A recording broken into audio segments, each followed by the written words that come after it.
পাকিস্তানের তো শুধু মুখ পুড়েছিল, কিন্তু চীনের আমও গেল ছালাও গেল। কারণ অপারেশন সিন্দুরের সংঘাতের সময় পাকিস্তান যে Chinese PL-15 air two air missile ভারতের দিকে ছুড়েছিল, সেই মিসাইলটি বিস্ফোরণই হয়নি।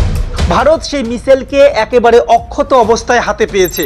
আর এরপর ভারত সেই মিসাইলের উপর ডিটেইলড স্টাডি করেছে, কোন জায়গায় এর স্ট্রেংথ আর উইকনেস সব কিছু জেনে গেছে।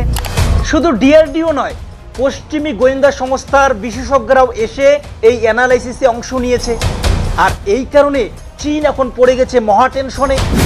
এমনকি খবর বেরিয়ে আসছে যে চীন এখন তার PL-15 মিসাইল তড়িঘড়ি আপগ্রেড করতে শুরু করেছে।